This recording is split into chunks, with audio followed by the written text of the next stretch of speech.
Namaskar. Hello and welcome to P Guru's channel. I'm your host Sri Iyer. Today I have a new guest and a returning guest, Roshan Ngangom, and he is a Métis. He has lived in the United States for 24 years, and he's a master's in science, in computer science, and he lives in Texas, and he's joining us for the first time. Let's welcome him first, and then I'll give you a little bit more background about his association with the Métis organization based in the USA, AMA, and so on and so forth. Roshan ji, namaskar and welcome to P Guru's channel. How are you? Namaskar. Thanks for having me. How are you? Thank you so much, Roshan ji. And I'll come to you in just 1 second. I want to welcome our returning guest, Utsav Chakrabarti. Utsav, Peter has been keeping you busy and you have been keeping him busy. And I'm glad that you found a little bit of time out of all that busy schedule to come talk to us here. So thankful to you because you are going to give us some unique perspectives about this Manipur conflict, how much truth. We are going to try and separate the grain from the chaff. That is our goal here. We want to make sure that the truth comes out. So first I'm going to start with Roshan. Roshan ji, you've been in the United States for 24 years. You've probably gone back and forth to Manipur and come back. Kind of talk us through the history, because yesterday I had a very distinguished visitor on our channel and she gave us a lot of information. I want to hear from you because you're a Métis and you've lived in the valley there. You grew up probably there. So kind of walk us through and how you see the whole thing, and then I will go to Utsav ji. Over to you. Well, if you had Rami yesterday, it would be a tough ask for me to follow up because he has, studied that region in and out, and many of the things that I myself and many other Métis does not even know. She knows about it, the dynamics of how that state works or how that region works. So, been following her talks and everything. So I learned a lot. We learned a lot from her. I believe there's another interaction somewhere along the line with folks out here in the next few days with her. But coming back, to this conflict, and if we wind back the clock to May the 3rd, it's quite unfortunate, quite unprecedented, and personally quite unexpected. I mean, in the sense that I was there 14 days before the incident happened or the things went like out of control on May the 3rd. So I was in Imphal and around I think I left on the 17th or the 15th, somewhere around that. And I had a very pleasant time this time. Which month was that, Roshan? Which this month was April. That? This was April. Got it. This was April. The April the 17th is when I left Imphal, and I had a pleasant time and didn't know that this was brewing in the background, right? So, there is a lot of history, and there is also a lot of recent catalyst to this conflict. And I think you might have heard it from Rami, how the dynamics of the region works. There's always this tribal tension between the different tribes in Manipur. It's a very, very unique place. Sometimes we compare it to like a mini India, the way different communities are there. There are about 35 tribes who have lived there or who is currently living in Manipur.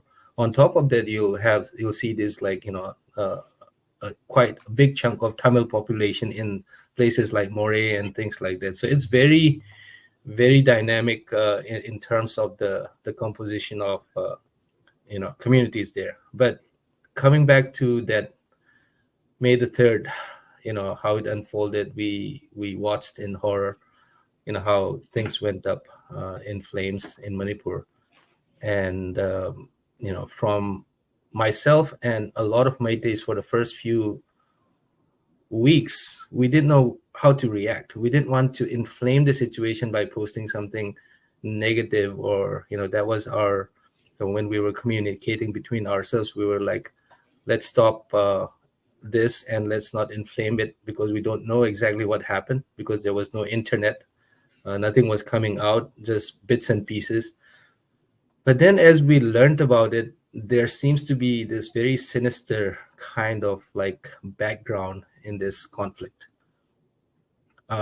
So it started on May the 3rd. I mean, it's now turned into a 3-month humanitarian crisis that's affecting both the Kukis and the Métis. So it's very very, very, very, I would say, um, like unprecedented that any conflict in Manipur has gone this long with continuous violence.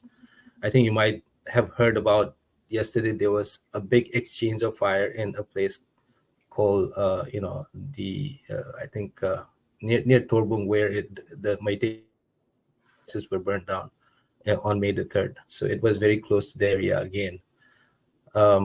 So it is very unprecedented that it has gone this long.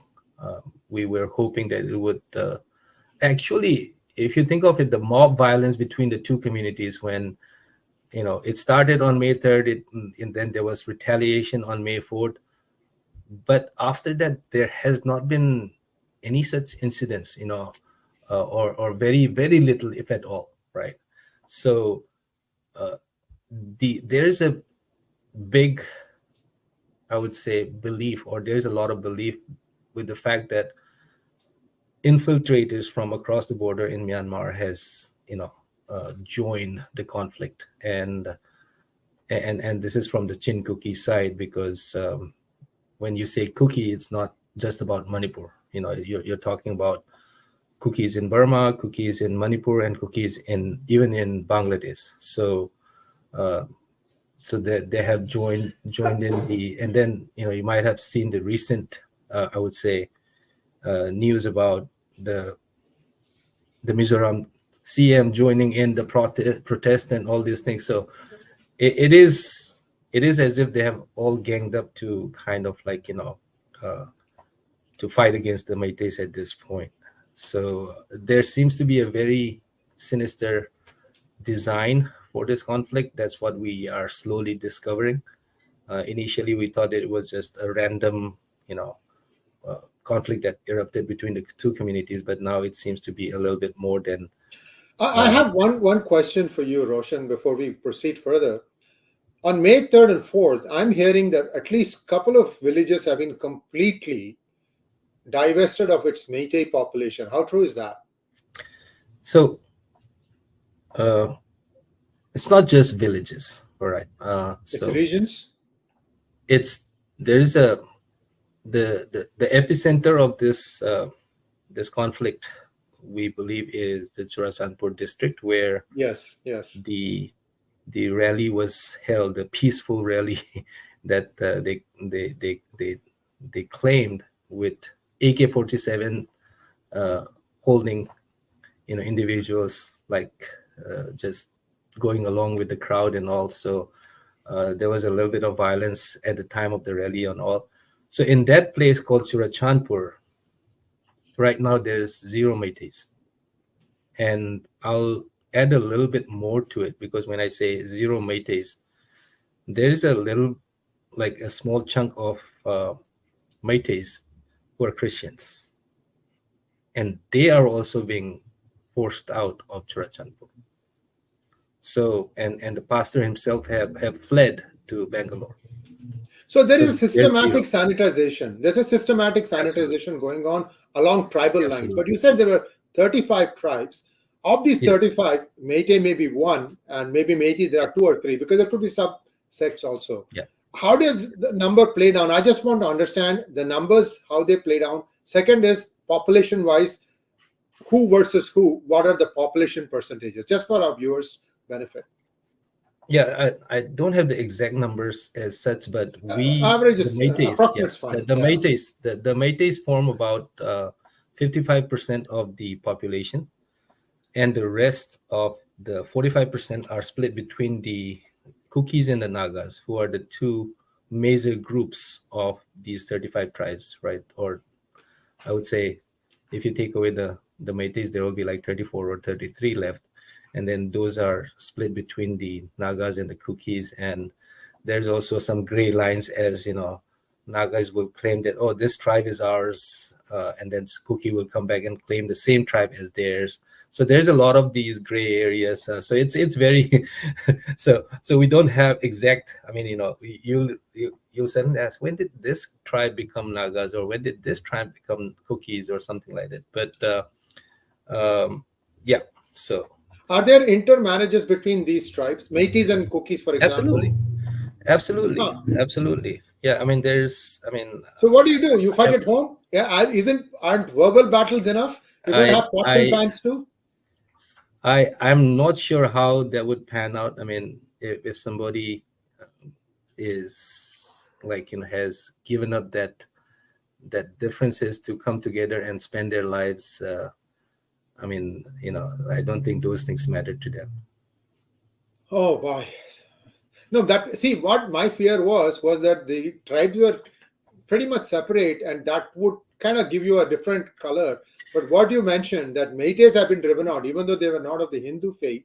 And second is there has been inter-tribe marriages, which means there is a certain amount of heterogeneous mix, osmosis of different cultures, tribes, customs, and what have you. At the end of the day, we're all human beings, right? And for that to be kind of coming to the top, you need to have a lot of this osmosis.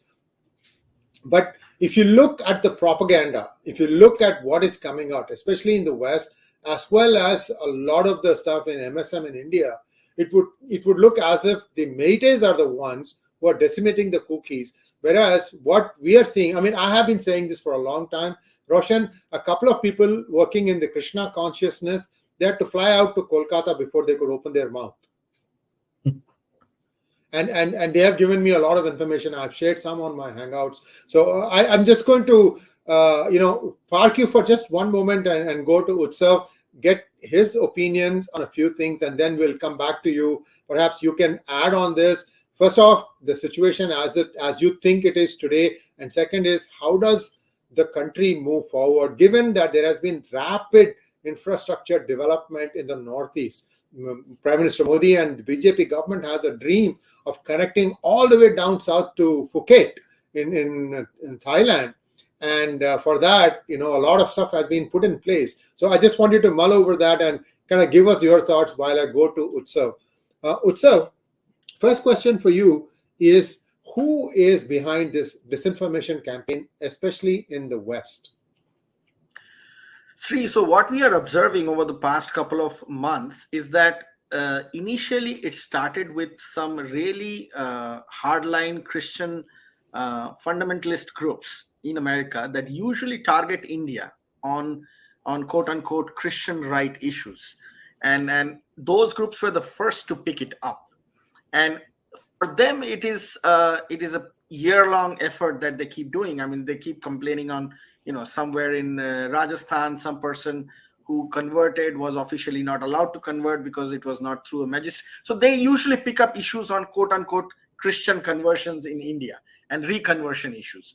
So those were the first one to latch on to what was happening in Manipur, but they only picked one side of the whole conflict, which was that this is quote unquote genocide of Christians, because the word genocide is thrown around almost too callously, I must say, at this point by many of these groups.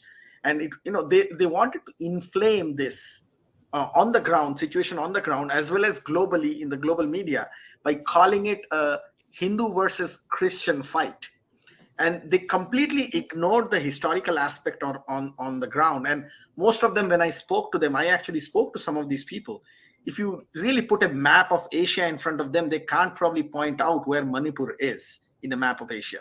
And these were the ones who were going around to congressmen's offices and to important media houses and just feeding one side of the story. And probably they got a video of on WhatsApp from somebody sitting in Bangalore or in Nagaland or in Manipur, and then they were using it and amplifying it in ways that would benefit their propaganda. And that was what I was observing over the past few months. In the last 2-3 weeks, it has expanded now. And the people who are now talking about quote unquote the Manipur issue are also ironically Islamists, and people who are otherwise associated with Islamist organizations, and and the alphabet soup organizations that you We'll stay with the probably. alphabet soup. Yeah, that's So compare. you had Sunita Vishwanath from Hindus for Human Rights, and you had the usual, even Khalistani. So it's the usual gang, the alphabet soup gang that we discuss a lot, that latch onto any incident, whether it is Kashmir to all the way to Bhima Koregaon and the Maoist issue. They are there to take the side of anybody who is trying to break India. And in this case, they eventually latched on. It was expected after I think Prime Minister Modi went back, and during his visit here, you could see that these alphabet soup organizations, Indian American Muslim Council, Hindus for Human Rights, all these, Soros slash Pakistan supported groups, they brought the cookies in. Ironically, they could get 2 or 3 cookies at most, because even cookies were probably hesitant to get in the same bandwagon with them. So, in terms of the crux of the problem, Roshan, people say that the recommendation from the High Court of Manipur cannot immediately be construed as the law, even assuming that Meiteis are going to get scheduled tribe rights. That is something, it's got a process to it. A lot of people have to weigh in. A lot of work has to happen before that really gets happening. But if I read stories, there's a government circular that got tweeted out today, where in 1968, the Meiteis welcomed with open arms the Kukis in a couple of districts, and now in those districts, the Meiteis have been driven out. Now, this thing nobody will tell because it's not suiting their narrative, it's not fitting their narrative. But the same radical Christian groups that Utsav mentioned, how are they defending the fact that even Meitei Christians got driven out? Yeah, I mean, it's again quite unfortunate, but coming back to that little thing about the misinformation, right? Yes. Anything that is against the, they can use it against the present government, PM Modi's government, and again, BJP government in Manipur. Even in India, the left-leaning or whoever is trying to bring them down, the medias, they also bought into it. For me, they've been sold a dummy, right? They have been completely sold a dummy because it's not a religious fight. It's tribal tension that I believe some sort of dark forces are using it as a means to an end, as some of our scholars would say it, and that end seems to be what Kukis has been dreaming for a long time, called Zelengam or Kuki land, as there are books written on it, on that topic. There are Wikipedias that talks about that, what their dreamland is. And in one of the books written by Kuki himself, he kind of stated the fact that Kukis have been moving around without a permanent home, and they wish to have this Kuki land, and that should be the goal of Kukis, and so on and so forth. So some sort of aspiration, inspiration kind of situation is there. From a Western media, I mean, anything that's, as Utsav said, anything related with Christian in India, they'll try to pick it up and use it against the ruling government. But as I said, if it was a religious fight, then why were the Meitei Christian driven out from Churasanpur? Why was the pastor's house destroyed in Churasanpur? Right, the Meitei pastor. Right, so I mean, those are, as I said, it's tribal tension that somebody's using it. Now, the way forward, I'll let you mull it over and I'll come back to you in just one moment. I have one question for Utsav. Utsav, now there is funding being raised both in the United States as well as, not just in the West, as well as perhaps in the Northeast, perhaps even inside India, money is being raised. And all these things, of course, they leak like a sieve. 100 rupees goes in and only 10 rupees reaches the final person who will actually take the gun and get shot at. Who are the beneficiaries? And these are people who make money on every conflict. I'm not talking about the arms manufacturers, them too, but beyond that, the individuals or the entities involved. Surely the FBI should be aware of all these things. Yes, and it is you can see that at both ends there is money being made, and ironically, again, the money that is raised in America through these quote unquote Christian institutions usually comes from the poorest of the Christians in America, who live off credit card debt all their lives. It's not somebody sitting in New York or in Washington D.C. or LA giving the money. It's somebody, poor guy in Alabama, who probably works very hard to make both ends meet, who is being duped with these disinformation campaigns, and he's thinking that he's actually helping some Christian person in Manipur who has no rights and who is being oppressed. So that is what the business is. And these institutions, many times they sell this disinformation throughout the year, but this is when they make the most money, because this is when they appeal to poor guy in Alabama's emotions.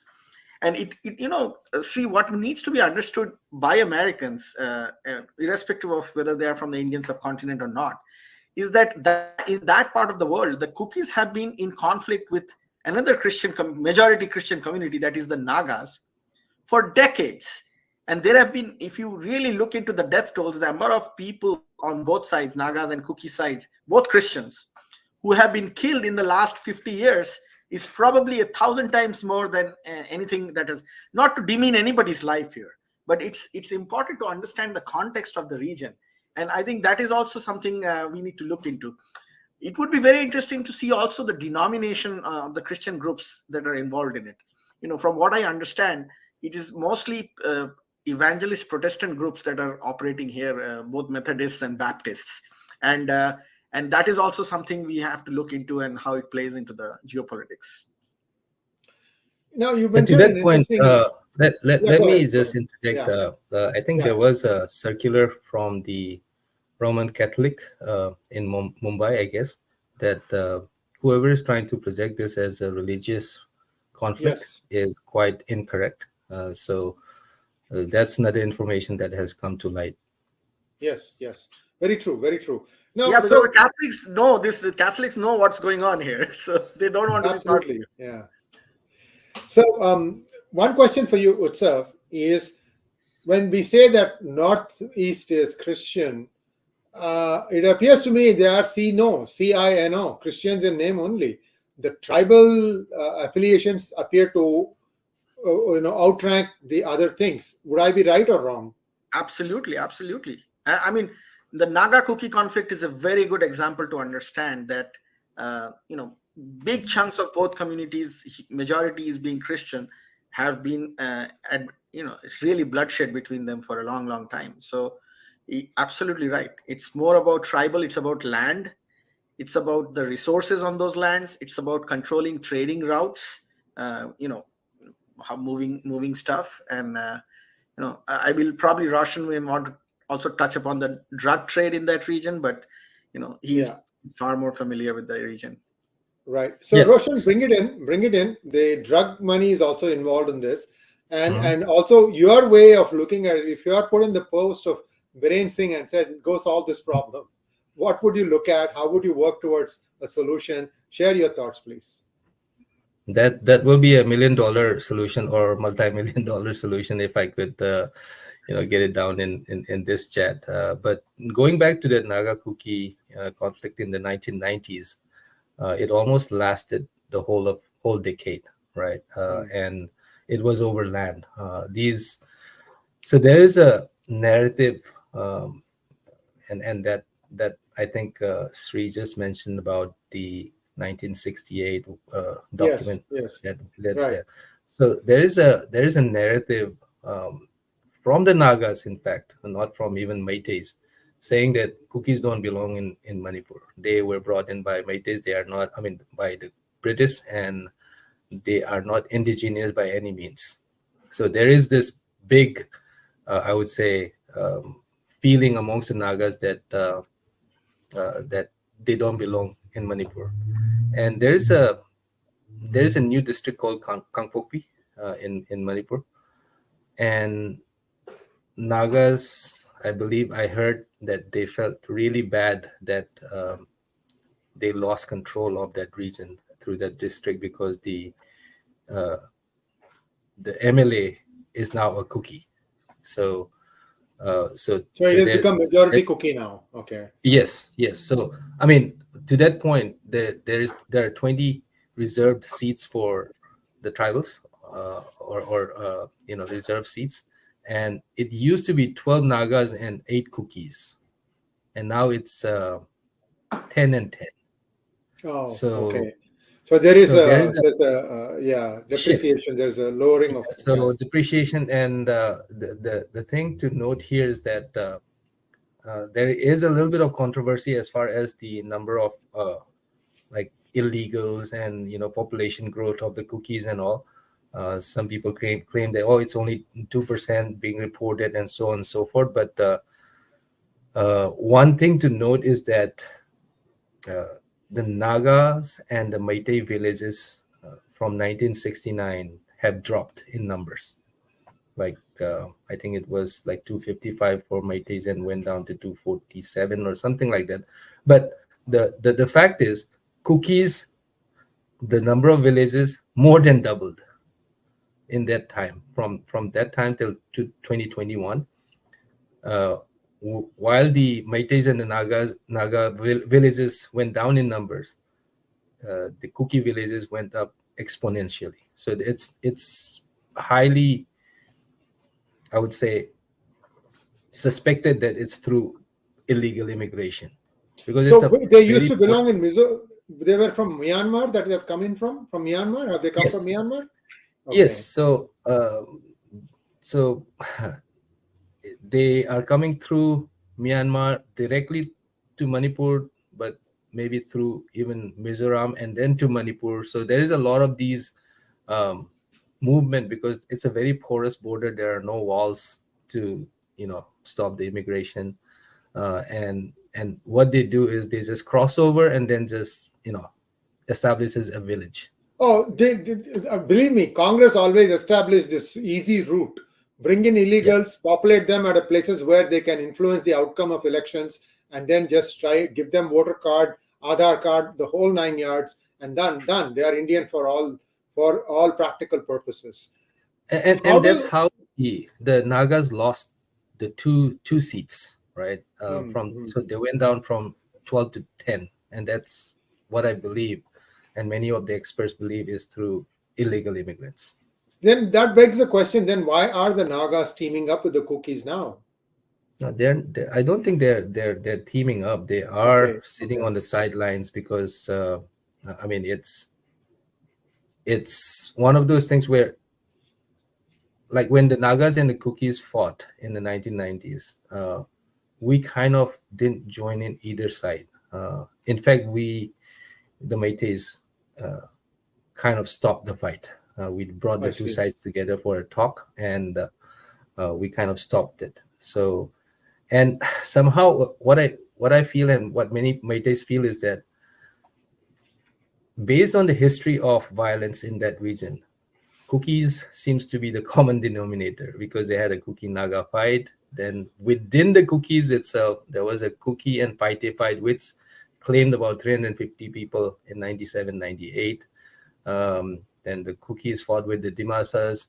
Last year also there was a little bit of tension, and few Tamils died in More town. And this was a tension between the Kukis and the Tamil traders, who, I think there used to be about 17,000 Tamils in the More region. So it seems to be a common denominator as far as the Kukis are concerned. I mean, they seem to be involved in many of these conflicts uh, for whatever reason. I mean, the Nagas, we from my childhood, I used to always think, oh, Kukis are always south of Imphal, north of Imphal is Nagas. Nagas. But now I see that, based on the map and their location, they're even in the north. So somehow this very aggressive expansionist kind of didn't go well with the Nagas, and that's how the things started going violent in the 90s. So why isn't the Northeast demanding an NRC, National Registry of Citizens? There is a big demand for it, at least from the Meitei side, and from the Naga side also. I believe they're in it. They feel that whoever crossed the border, say after 1951, and even if you take 1961 as the cutoff, should not be a citizen, and they should not be, I would say, strip them of voting rights. You citizens. can be you can Yes, reside, yes. but you cannot vote. That is the most important thing. Once you take that away, a lot of things kind of fall in place. And I think this is where India is, missing out. Please go ahead and finish up, sir, and then I'll go to Utsav for closing. Yeah, not only they're just citizens and voting rights, right? They immediately get the ST benefit. Yeah. Right. Yeah. So then they become police officers. I don't know. I'm not gonna. This may be a little bit of speculation, but once you have those, then you can become anything, any of the bureaucrats. A superintendent of police had to be transferred.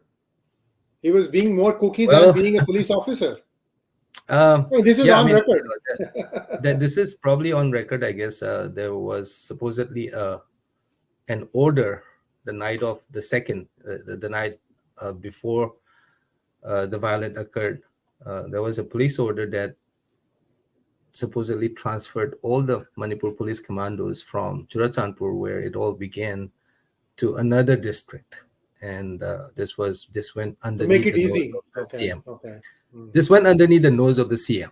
So I think that's what I've heard. I haven't seen the actual order or such, but based on that, I think Rajiv Singh, IPS officer Rajiv Singh from Tripura, was brought in, and Mr. P. Dongel was, I think, transferred or demoted or something like that, or retired. But yeah, he's not dead.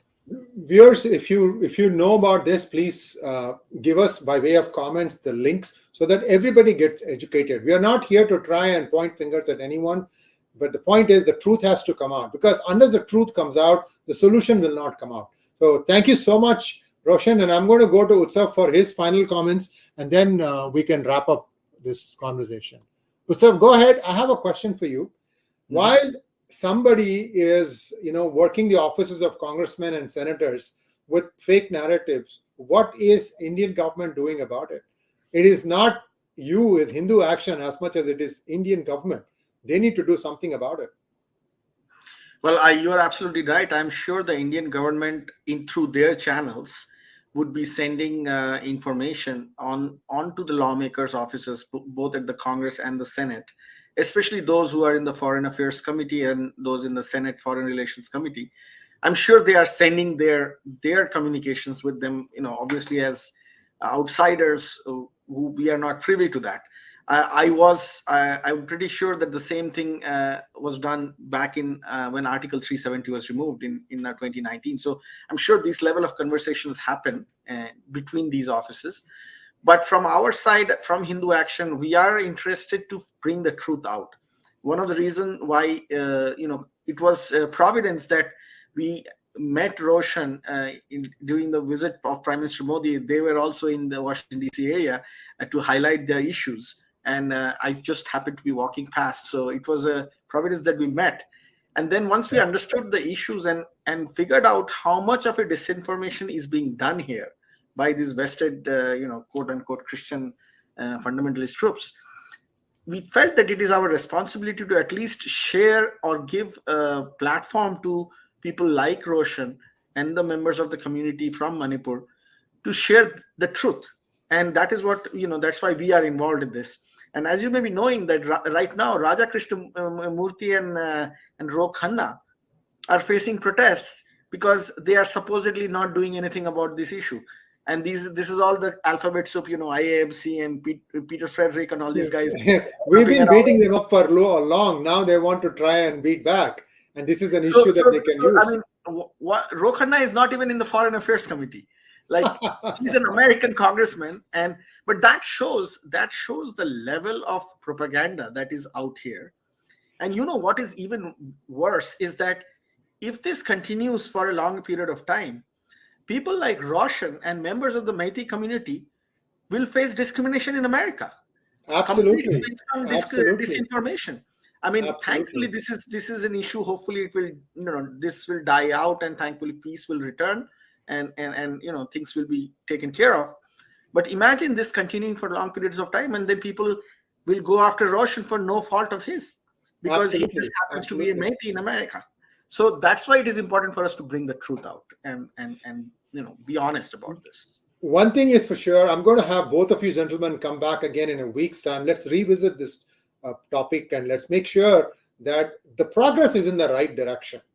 And I feel sad that whoever has lost their lives, it's very sad. I also feel very troubled that in some villages, the women were sheltering the perpetrators who were armed to the teeth, and then they allowed them to escape, shielded by women all around, and they were inside, boxed in.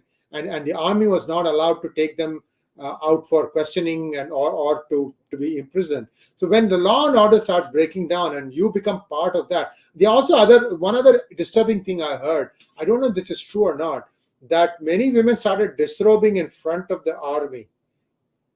Is it true? When they came to catch people? I believe there was some sort of disturbance in Moray town where this happened, I believe. And talking about false narratives, if you see the tweets, they will say that, oh, these are Meitei women or something like that. So, I mean, they try to just point anything that they could see as bad, and they will put a Meitei tag on it, and that's very dangerous. We at the Association of Meiteis in Americas, we have been very, very careful with what kind of information we publish on our website. There is another newly formed North America, I think, Manipur Tribal Association, NAMTA. They were publishing left and right without, validating what happened, and we had to call them out, and they had to take it's irresponsible journalism. Absolutely. Yeah, you have to do that. Very dangerous. It's very dangerous. Yes, you have to do that. Everything that's bad. Yeah, everything that's bad, they're pointing at Meiteis. Oh, Meitei did this. Meitei did that. Of course. So when it's the other way around. So thank you so much, both of you gentlemen, for taking time out to talk to us. Viewers, please like, share, and subscribe to our channel, and also please put in by way of comments what you see or how you see these things, especially those of you who are probably in Manipal or Nagaland or Mizoram. I'm surprised about the Mizo stand also. That's something that we'll discuss in the next hangout. This is really surprising. Let people settle their own problems, and why go on trouble and fish in troubled waters. Thank you once again, gentlemen. Namaskar. Thank you. Thanks. Thank you.